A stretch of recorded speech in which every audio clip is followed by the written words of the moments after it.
man, your story, which you're really just in the middle of right now, I guess. Let's just go back to the beginning and go through, growing up and what that was like, and we'll get through the teams. We'll get all the way up to sitting at this table, which, like you said earlier, is very strange for you and me to be in this position. And I don't think either one of us ever thought we would be sitting doing what we're doing right now. No, never. Let's do it. Right on, man. So, where were you born? Los Angeles, California. And what was the scenario you grew up in? Yeah, so first generation Korean American. My parents immigrated to the States in the early 80s, a couple years before I was born. I was born in 84.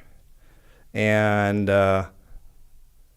growing up for me was, there were some hard times growing up. Mm-hmm. I mean, I have always kept my growth, my childhood close to the chest. Even some of my closest friends, I've never told how I grew up. And it wasn't out of shame or anything, but I think it was a little bit, it's always been private for me. Mm-hmm.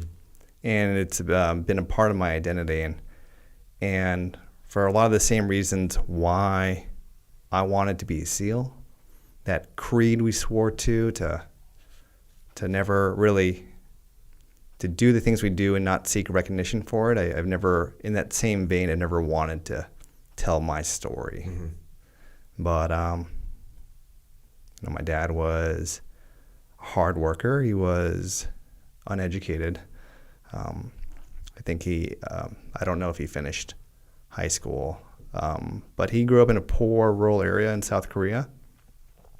And my mother was from a middle or well-to-do class family in South Korea. Her father, my grandfather, was a professor at Seoul University. And so they came over here, and my dad worked for what he didn't have for education. He more than made up for with just pure grit and work ethic. And like a lot of Korean Americans, especially in Los Angeles, he owned a liquor store in downtown Los Angeles near South Central. And I think a lot of what I've become, a lot of the decisions I've made in my life started with my father. And growing up, my father had a lot of demons, like a lot of people, and I think he did the best he could to live with those demons. But a lot of times he didn't have the mental strength to really not let those demons get a hold of him. And so much of what I've learned in my life has been what not to do by example of my father. And growing up, I mean, it just seems like a different life to me now. Because I've had different experiences, so many humbling experiences. When I think about where I came from, it seems like a big accident. This seems like an accident, to be sitting here with you talking about this. Everything I've done is an accident. Being a SEAL was an accident. Going to medical school, being a physician, being an astronaut, those were all accidents, not part of the plan at all. All I wanted to do as a kid growing up was protect my family, protect really my mother and my brother from my father, who was very abusive. And like a lot of families, suffered from alcoholism, some pretty bad alcoholism. So when you were experiencing that growing up, at what age did you recognize that this was not normal? It's hard to put a number on when I knew it was not normal, but I remember at a very young age having that feeling to protect my younger brother from it, when the fights were going on or when the abuse was going on, to try and shield him from it. And I have a very distinct memory of actually trying to protect my mother one time, and it didn't go well. And my mother also telling me to never do that again, because out of love, she didn't want to see me get hurt. So. And then at what age, I mean, at some age, did you get to a point where you could step in and defend your mom? I'm sorry to talk about such heavy things in the beginning of a podcast, but you wanted to know how it all started off. That's why when I think about my life growing up, I was different. I was scared. I was a scared little boy, scared of the world, scared of relationships, scared of talking to people, going to school, of having my own opinions, of speaking up, or fighting for what I believed is right. I was scared. I was definitely scared of my father. And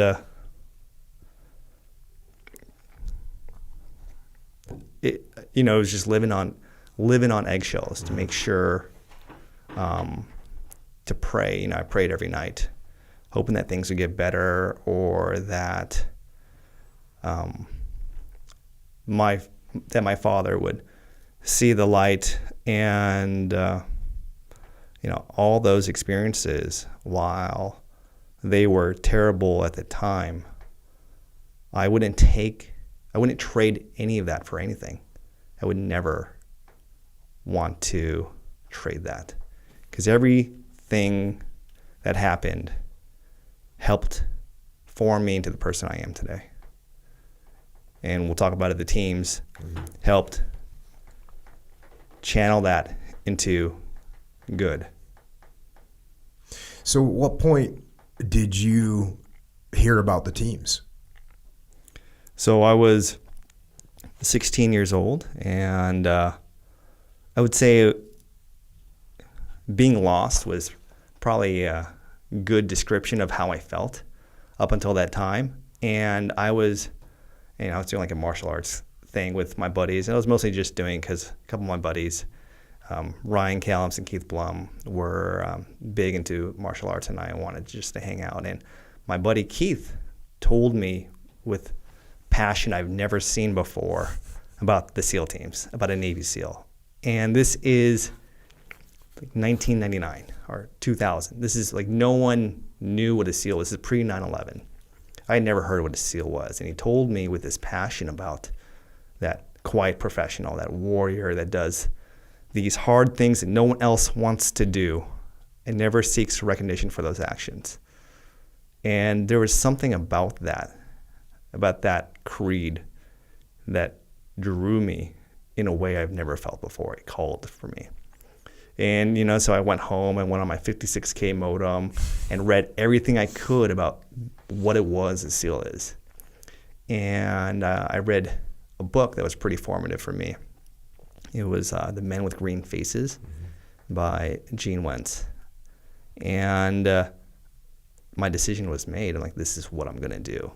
And a week after discovering what it was, I told my mom, I'm going to be a Navy SEAL. And she had no idea what it was. You had to explain it to her, I assume? I mean, she didn't know what it was. She just knew it was being a warrior of some type, a soldier, an operator. And it was the last thing she wanted to hear from me. Did you get drawn to it? I mean, imagine like you're saying that your whole life you felt scared and you felt weak and scared of your dad. Did you think, hey, if I do this, it's gonna allow me, give me the capability to protect people, including Absolutely. My mom? Absolutely. That is completely on point. When people ask me why I wanted to be a SEAL, it's so easy to come up with the superficial reasons. Like, yeah, I wanted to get paid to blow up stuff and jump out of planes and serve my country and shoot guns.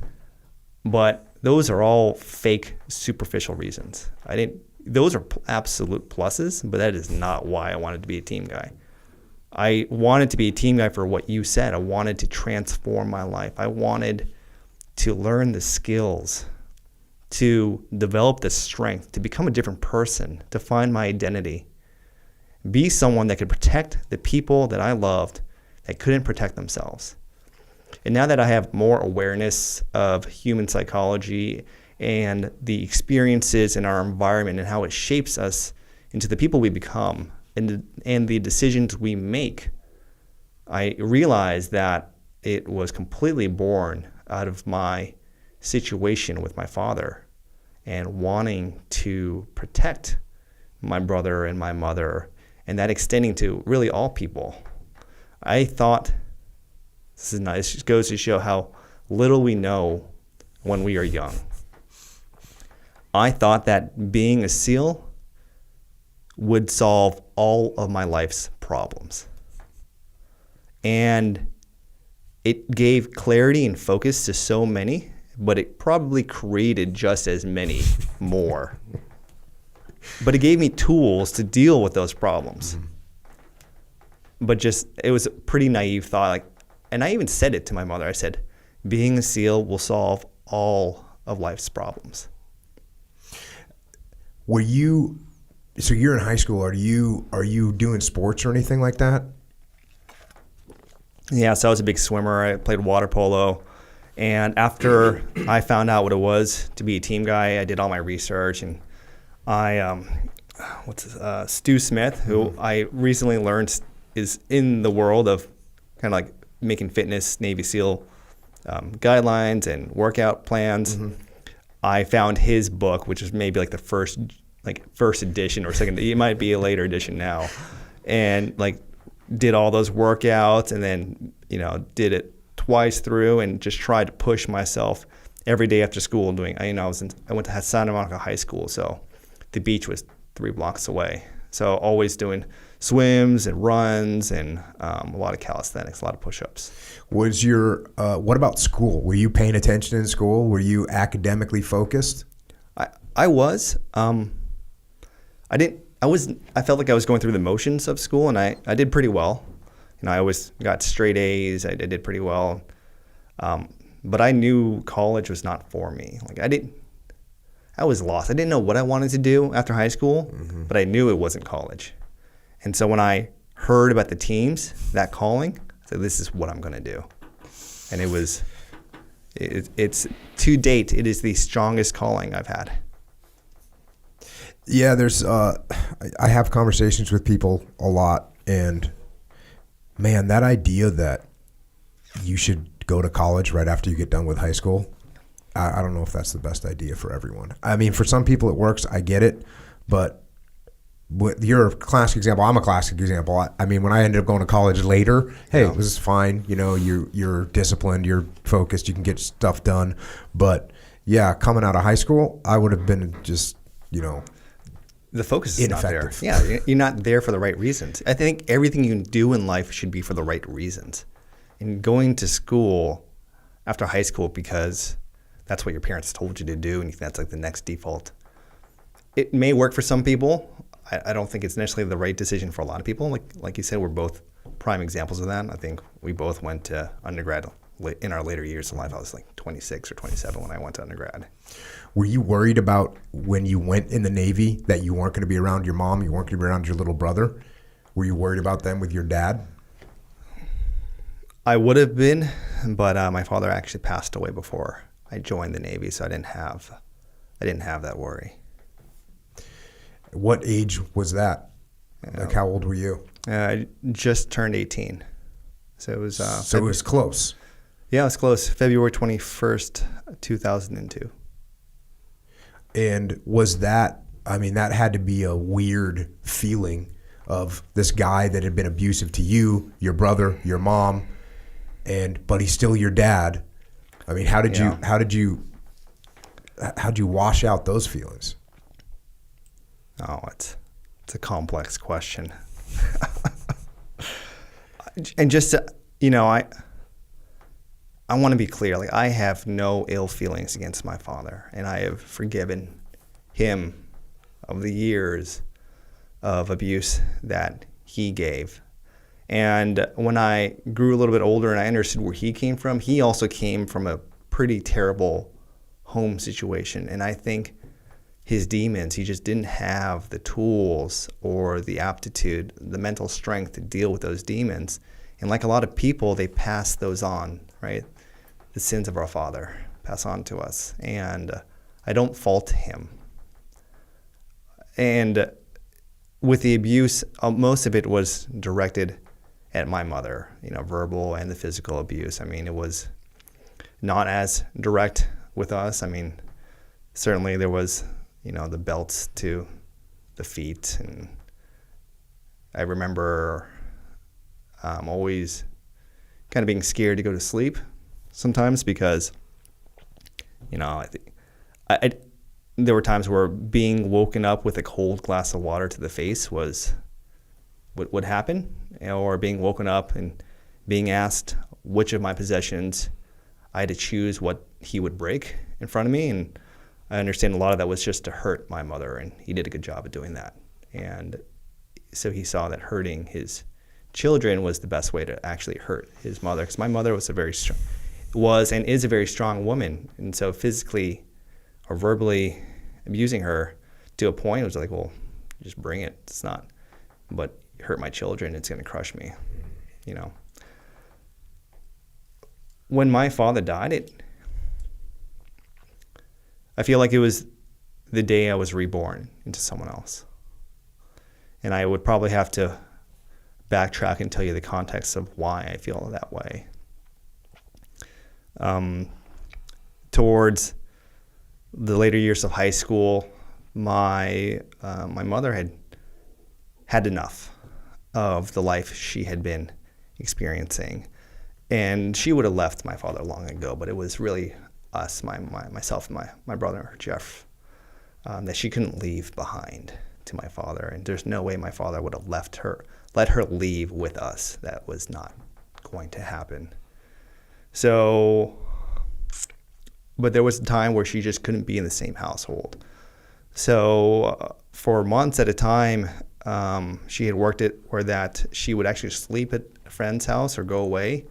So at nighttime when my father came back, the food, like my mother would prepare dinner and food, but she would be somewhere else. And this arrangement was going on, and I think my father, obviously not very happy with the situation, thought it would go back to normal, because there had been periods of time where my mother would leave for a little bit, but always came back, because like a lot of abusive relationships, it's hard to leave that, right? And especially when the abuser promises they'll change and may change temporarily, but then goes back to their ways. It's a classic story. But this time was a little bit different, and I think my father knew that this time was different and was getting frustrated. And I think seeing that there were little options left, and I think maybe felt cornered. And I think cornered animals can be dangerous. Can be very dangerous. Not that I think he was cornered, but I think he felt that way. So on this particular day, I think it was February 21st, 2002, I was home with my mother, and it was during the day, and my father came home, and he was supposed to be at work, so I think it was a little surprising. And I remember when he came home, I could smell the whiskey on his breath, so I knew he was very intoxicated. And it was just, I could feel something was different this time. There was a tension, and I knew I had to stick around. And my mother was surprised and scared to see him there. And they went in the kitchen, and I stuck close by on the couch in the living room. And I remember my father came up to me, and some of the last words he said to me was, "I'm sorry, Jonathan." And he pepper sprayed my face. And then all I hear in the kitchen is my mother screaming for help and saying, "He's got a gun." So I then, fight or flight, you do what you need to do to protect the people you love. So I got up and I did my best to fight him and get that gun.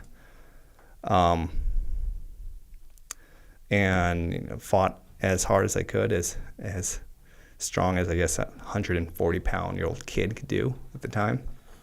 But I lost that fight.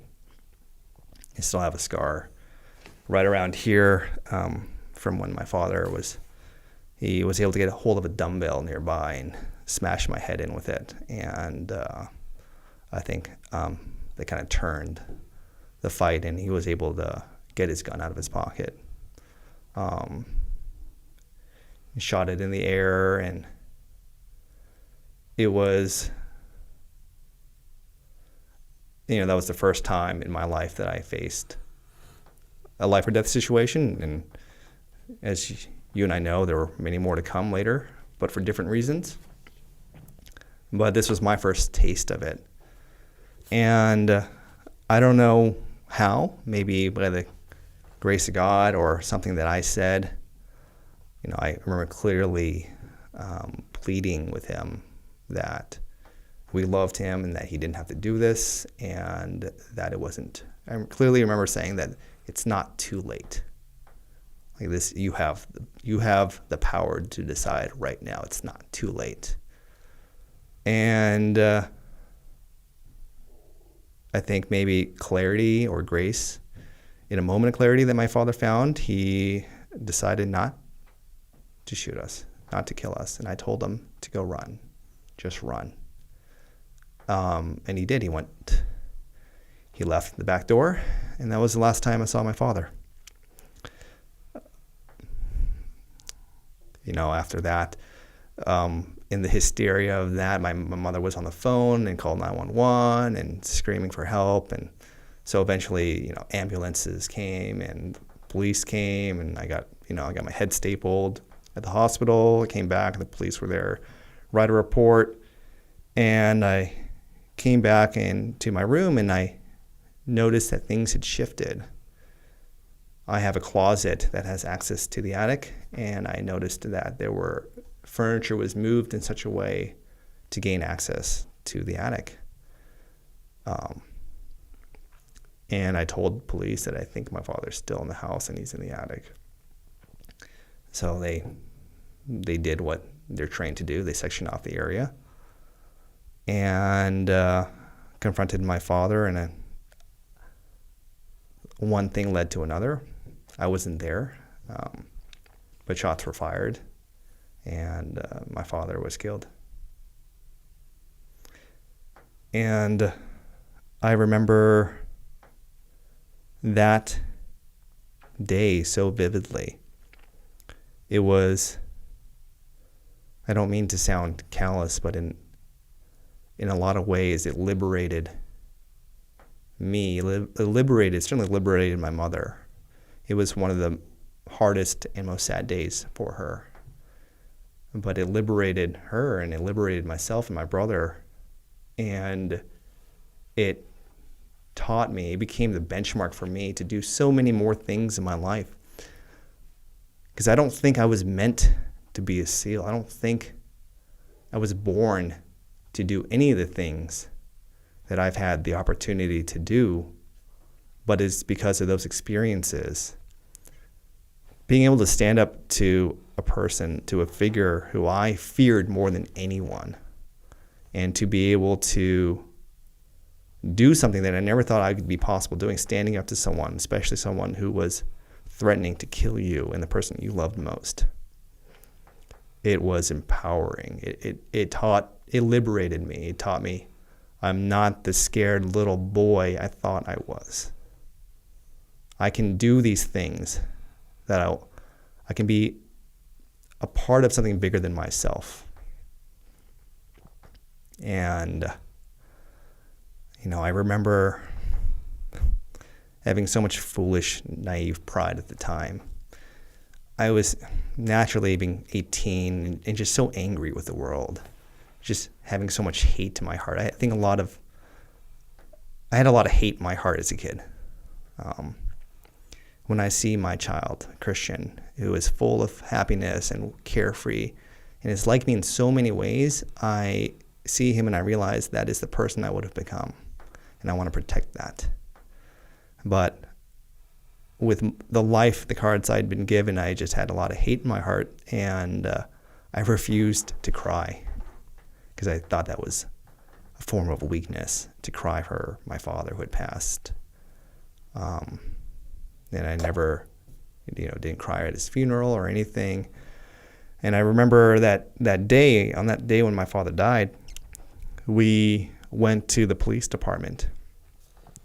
And I'd already known what had happened. And I remember going in, and there were 3 cops to the side, and I knew then, and I also know just now, of how warriors talk. And the guy talking was motioning with his hands, and he was recounting the story that led to my father's death.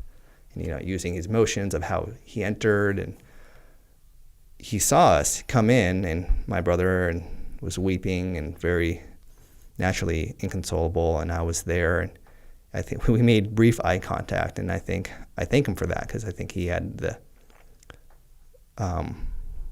clarity and the respect to kind of stop what he was doing and realize that he was probably recounting a war story of someone he had killed, and this family was just walking through. I haven't thought about that in a long time, but just telling the story made me remember that. And the detective I talked to, he said, "Son, I'm sorry to tell you, but your father is dead." And this is one-on-one in a room. And I was just emotionless, just stone-faced. And he said,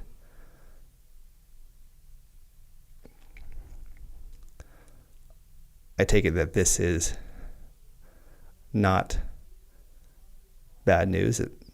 Is this good?" And I said, "I'm just relieved, sir." And he said, "I understand, son."